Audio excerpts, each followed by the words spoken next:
Wagwan beautiful people, welcome to yet another video. I hope you guys are feeling good. I am glad to be back with another video, and in today's video I am going to recap what has happened while I was away. Now I was away for 3 days. In terms of what I missed while I was away, Chelsea did have a game against Everton. We were able to get a win, and of course in terms of what's going on in Chelsea overall, we have the Premier League winners that have been crowned, and of course a lot is going on in the Premier League. But in Chelsea we have 4 games left, and of course we are participating in the semi-final later this week, that is on Thursday. So I am excited to see what and how it goes down in terms of Chelsea, and I will be breaking it down for you. If you're new to the channel, please make sure you like the video, share it with your family and friends. Please don't forget to subscribe, turn on the post notification bell. You'll be notified every time I upload a video. Now then, there were 4 games. Now I know I keep counting it down from 5 games, from 9 games to 5 games to 4 games. So now we have 4 games. We'll be facing Liverpool on Sunday, but before that we'll be going back to the Conference League. We'll be facing Jugarden for the first leg of the semi-final of the Conference League, and I am very excited. I have said this before, I will say this again very clearly and simple. We are not supposed to be in this we're not supposed to be competing in this title. If anything, we should have just carried it home, and of course just take it as a by the way.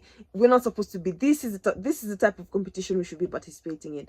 Just ask Rich James, he should know. So in terms of this game, now we were facing Everton. This will be my opinion of the game against Everton. Of course this has significance in terms of the Premier League table, but of course we're not where we need to be because it can be taken anytime by Nottingham Forest. They're just tailing us. I'll get into that.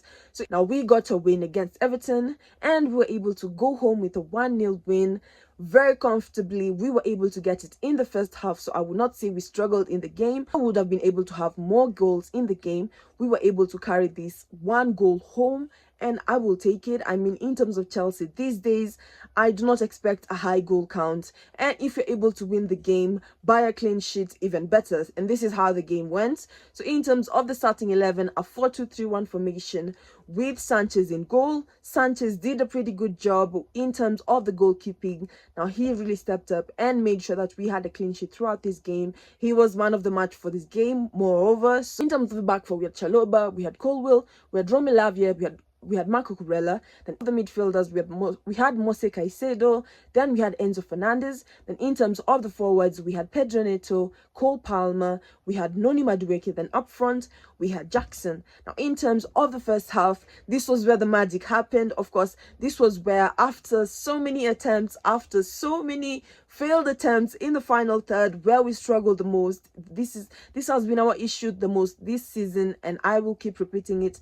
till we're able to solve it. But for now, our final third still eats us up, and perhaps this is why we're not able to score more goals and even win more titles. But here we are. So if we're able to work in our final third, we'll be able to get more goals. So yeah, we were able to have an incredible goal by Jackson with the assist by Enzo Fernandez, and of course this was before halftime, giving us the comfortability to go into halftime with a 1-goal lead. That would allow us to be more comfortable, be more flexible, and defend more, if not look for more goals in terms of the second half. So in terms of the second half, we had some substitutions. In terms of the 67th minute, we had James coming on for Romelu Lavia.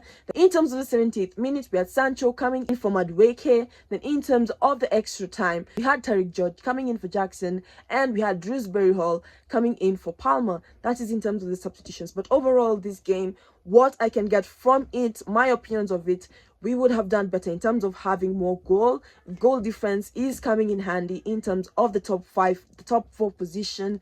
This is where we're targeting, and at this point I think we're targeting the top 5. The top 4 is looking quite slippery, it's looking quite tricky. Nottingham Forest, and of course Newcastle too is in the race.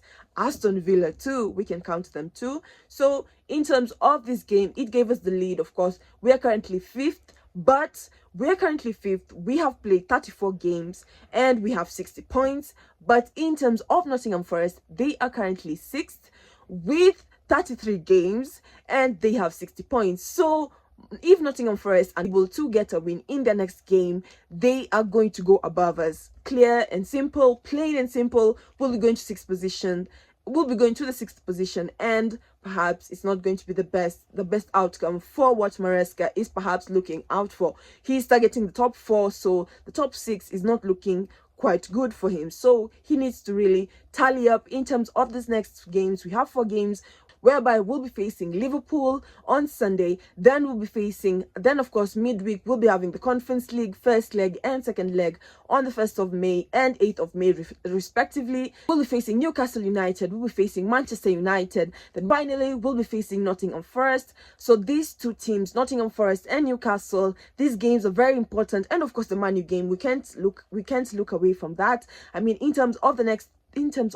4 games, of course, we're facing Liverpool. Liverpool have already been crowned, but in terms of Chelsea, we'll just need to step up. We have the Champions League that will be going on. Of course, we have the semi-final now. We have Arsenal facing PSG. Well, we have Barcelona facing Inter Milan. So I'll see how it folds out, the semi-final, and of course, I'll cover the final. So in terms of the Champions League, I'll be excited to see how it unfolds, and I hope you will be too. So if you're new again, like and subscribe. In terms of the Premier League, as I finish off, yes, we have missed on the title. I mean, Liverpool were crowned on Sunday after their 5-1 win against Tottenham. Ancelotti becomes the 5th manager in the Premier League with 3 slots belonging to Chelsea, with Conte, Mourinho and Ancelotti winning the Premier League title with his first trial. And this belongs to Ancelotti. Now he had an incredible season because they are currently first with 82 points. I mean, they have dusted each and every one of us. It is not even funny. I am not even happy talking about this, but for the 2024-2025 season Premier League title, it goes to Liverpool. And guys, it has not been easy, guys, but then again, it is what it is. Liverpool have carried the title because goes back to the Conference League and the last 4 games in the Premier League. Hopefully we're able to get all wins in terms of these games, because it is going to be very crucial on where we're going to be finishing in terms of the Premier League table. So I am going to be excited to see how we actually finish it off, and I can't wait to see how it folds out. And all gears face again to the FIFA Club World Cup. I'll be excited to see how that unfolds. Then again, I am excited to see what happens. I have said excited so many times. So if you're new to the channel, please make sure you like the video, share it with your family and friends. Please don't forget to subscribe, turn the post notification bell. You'll be notified every time I upload a video. I'll see you in my next video. Bye guys.